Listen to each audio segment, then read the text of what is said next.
SV6 news కు స్వాగతం. ముందుగా హెడ్లైన్స్. కాంగ్రెస్ 20 ఏళ్లలో చేసింది 5 ఏళ్లలో చేసి చూపించాం. అరుణాచల్ ప్రదేశ్ లో ప్రధాని మోదీ.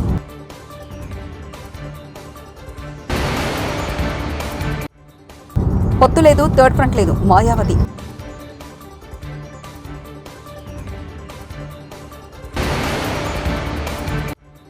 త్వరలో 3000 కొత్త ఉద్యోగాలు. పొన్నం.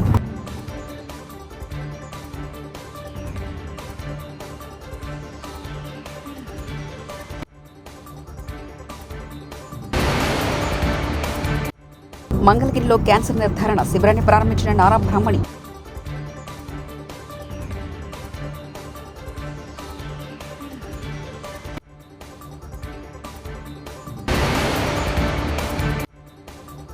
ఏపీ భవిష్యత్తు కోసమే తెలుగుదేశం పార్టీ, జనసేన, భాజపా మధ్య పొత్తు కనకమెడల.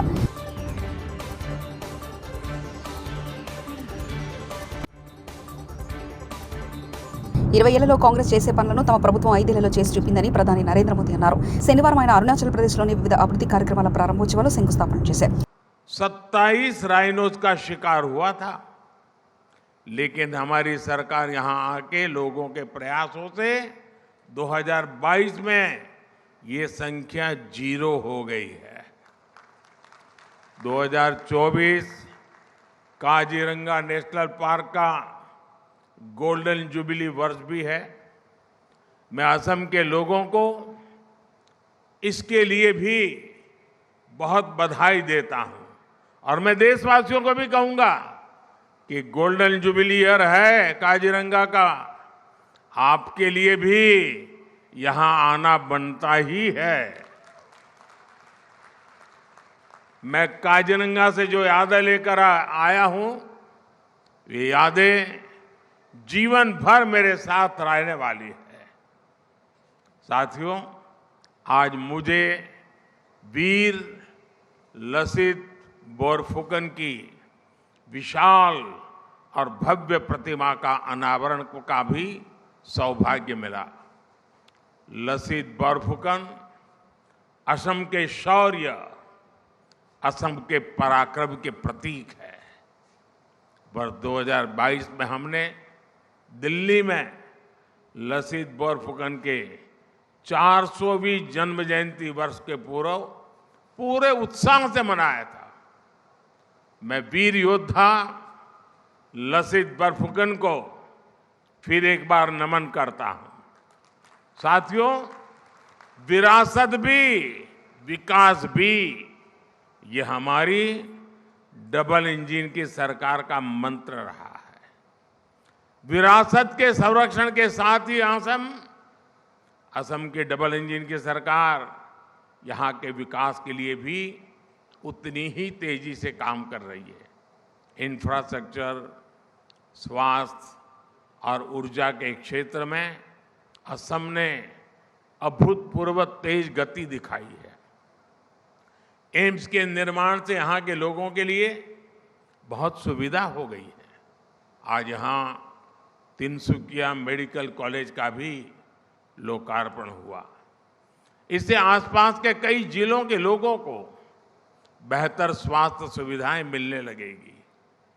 असम के पिछले दौर पर, जब मैं पिछले दौरे पर आया था, मैंने गुवाहाटी और करीमगंज में 2 मेडिकल कॉलेज की आधारशिला रखी थी.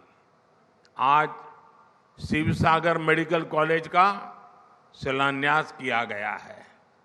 यहीं आपके जोरहाट में एक कैंसर अस्पताल का निर्माण भी हुआ है. हेल्थ इंफ्रास्ट्रक्चर के इस विकास से असम और पूरे नॉर्थ ईस्ट के लिए स्वास्थ्य सेवाओं का एक बहुत बड़ा केंद्र यह हमारा आसाम बन जाएगा. రానున్న సార్వత్రిక ఎన్నికల్లో తమ పార్టీ ఒంటరిగానే పోటీ చేస్తుందని Bahujan Samajwadi party BSP chief Mayawati మరోసారి స్పష్టం చేశారు. ఒంటరిగానే ఎన్నికలను ఎదుర్కొంటున్నామన్నారు.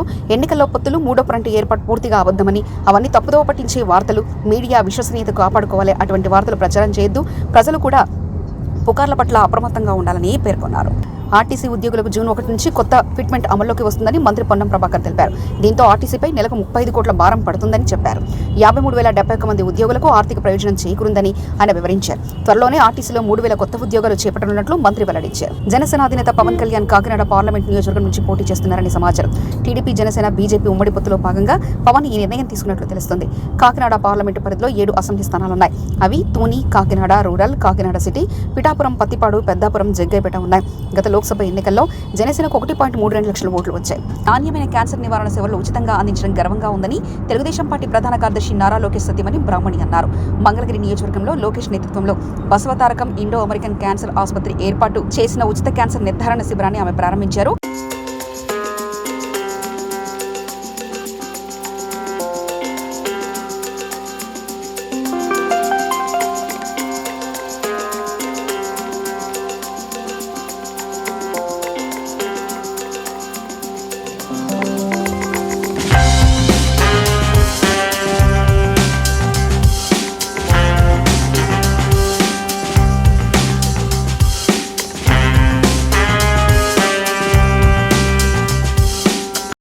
మన నందమూరి తారక రామారావు గారు మనందరినీ ఇన్స్పైర్ చేశారు.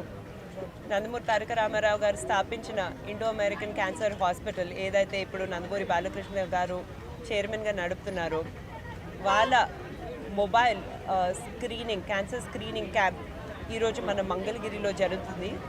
ఈరోజు 9వ తారీఖే కాకుండా రేపు 10వ తారీఖు కూడా ఇక్కడ జరుగుతుంది. క్యాన్సర్ అనే వ్యాధి చాలా ఫ్యామిలీస్ని తెలియకుండానే పీడిస్తుంది. అందుకే దీనికి ముఖ్యమైన విషయం ఏంటంటే అందరూ వచ్చి క్యాన్సర్ స్క్రీనింగ్ రెగ్యులర్గా చేసుకోవాలి, ఎర్లీ డిటెక్షన్ అవ్వాలి, ఎర్లీ ట్రీట్మెంట్ కూడా జరగాలి. ఇంతకుముందు జరిగిన క్యాంప్స్లో తెలియకుండా చాలామందికి క్యాన్సర్ వ్యాధి, బ్రెస్ట్ క్యాన్సర్ కానివ్వండి, లంగ్ క్యాన్సర్ కానివ్వండి, వీటన్నిటిని డిటెక్ట్ చేయడం జరిగింది. సో తప్పకుండా మంగళగిరి ప్రజలందరూ ఈ అవకాశాన్ని వినియోగించుకోవాలి, వచ్చి ఎర్లీ క్యాన్సర్ స్క్రీనింగ్ చేసుకోవాలి. ముఖ్యంగా మహిళలు ఎవరైతే 40 సంవత్సరాల కన్నా ఎక్కువ వయసు ఉండే వారు ఉన్నారో వాళ్ళు వచ్చి ఇక్కడున్న అడ్వాన్స్డ్ ఎక్విప్మెంట్ ద్వారా మ్యామోగ్రఫీ స్క్రీనింగ్ చేయించుకోవాలి. అండ్ వాళ్ళకి ఫ్యామిలీ హిస్టరీ ఉంటే వాళ్ళు తప్పకుండా వచ్చి ఈ అవకాశాన్ని వినియోగించుకోవాలి.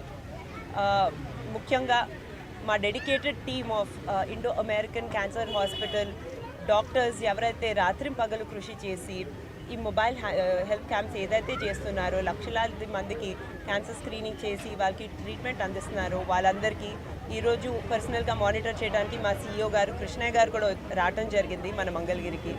వీరందరికీ ధన్యవాదాలు తెలుపుకుంటూ మళ్ళీ ఇంకొకసారి మంగళగిరి ప్రజలందరికీ పిలుపునిస్తూ క్యాన్సర్ స్క్రీనింగ్ చేసుకోవాలని నేను సెలవు తీసుకుంటున్నాను. ధన్యవాదాలు.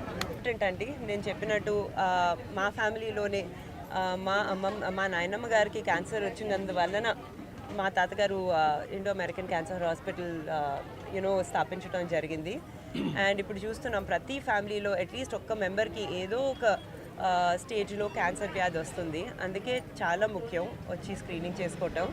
అండ్ నాన్నగారికి నాకు చాలా ప్యాషన్ హెల్త్ కేర్ సర్వీసెస్ అందించడం. అందుకే నాకు గర్వంగా ఉంది మేము లక్షలాది మందికి నాణ్యమైన క్యాన్సర్ సర్వీసెస్, క్యాన్సర్ స్క్రీనింగ్ అందిస్తున్నామని. జనసేన, బీజేపీ కలిసి పనిచేస్తాయని తెలుగుదేశం పార్టీ నేత కనకమెడల రవీంద్ర కుమార్ తెలిపారు. పార్టీల బలాబలాన్ని బట్టి స్థానాల నిర్ణయం ఉంటుందని తెలిపారు. ప్రభుత్వ వ్యతిరేక ఓటు చీలకూడదనే పొత్తులు పెట్టుకున్నట్లు వెల్లడించారు. అమిత్ షా గారితో నడ్డా గారు సమావేశమయ్యారు. సమావేశం అయిన తరంలో వాళ్ళ చర్చల్లో 3 పార్టీలు అలయన్స్కి పోవాలని చెప్పి డిసైడ్ చేశారు. పొత్తు కుదిరింది. పొత్తు ప్రకారం 3 పార్టీలు కలిపి they will issue joint statement today. ఆంధ్రప్రదేశ్లో ఈ 3 పార్టీలు కలిసి 2024 ఎలక్షన్లో కలిసి పోటీ చేస్తున్నాయి. ఆ విషయం వరకు 3 పార్టీలు కలిసి అండర్స్టాండింగ్కి వచ్చారు, అంగీకరించారు. 3 కలిసి స్టేట్మెంట్ ఇష్యూ చేస్తారు. అదే సీట్లు కూడా అన్నీ కూడా వాళ్ళు మాట్లాడుకున్నారు. మళ్ళీ వాళ్ళు ఒక అండర్స్టాండింగ్కి వస్తున్నారు. ఈరోజు వరకు పొత్తు ఎన్డీఏతో చేరటం, పొత్తు పెట్టుకుని ఎన్నికల్లో పోటీ చేయటం, 3 కలిసి పోటీ చేయటం అనేటటువంటిది ఫైనలైజ్ చేయటం. దాని మీద ఫర్దర్గా ఎన్డీఏలో మేము చేరిన తర్వాత ఫర్దర్గా మీటింగ్స్ పెట్టుకుని అన్నీ కూడా ఫైనలైజ్ చేస్తాం.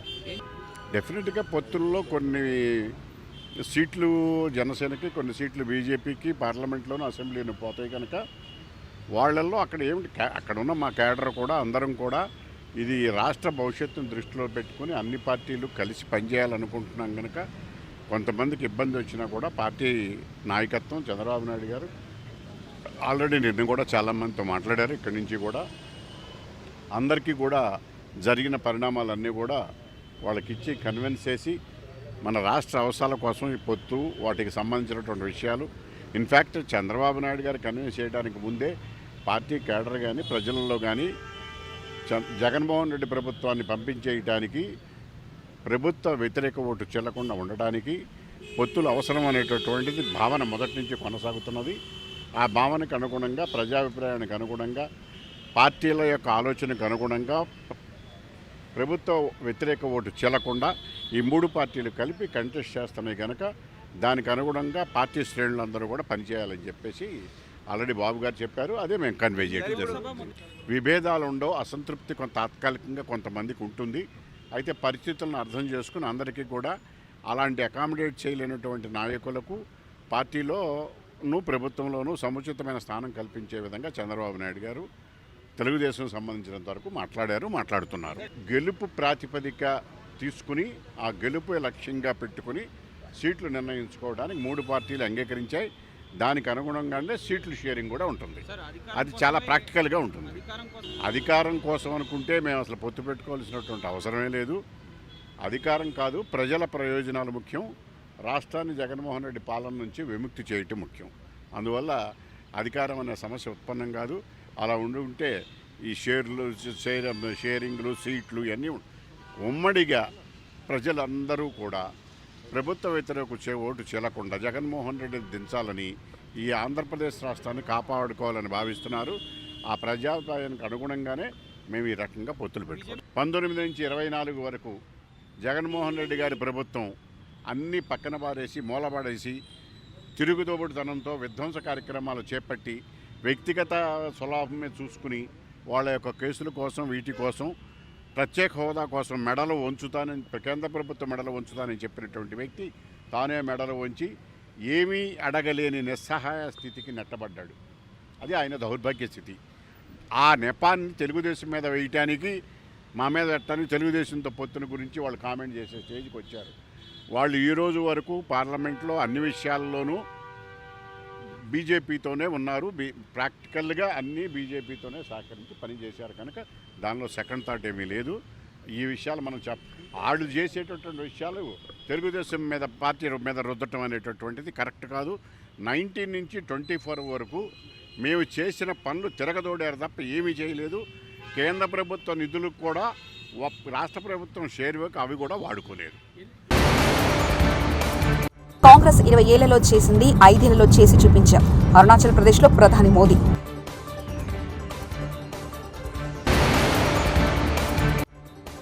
పొత్తు లేదు, థర్డ్ ఫ్రంట్ లేదు, మాయావతి.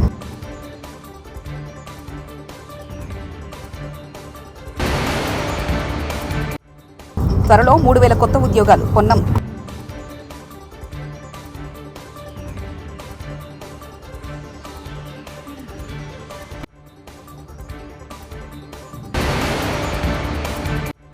మంగళగిరిలో క్యాన్సర్ నిర్ధారణ శిబిరాన్ని ప్రారంభించిన నారా బ్రాహ్మణి.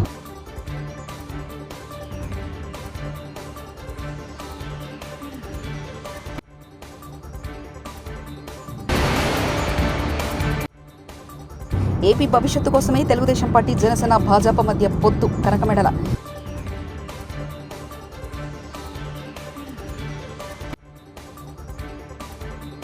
ఇవి బులెటిన్ విశేషాలు. చూస్తూనే ఉండండి SV6 న్యూస్.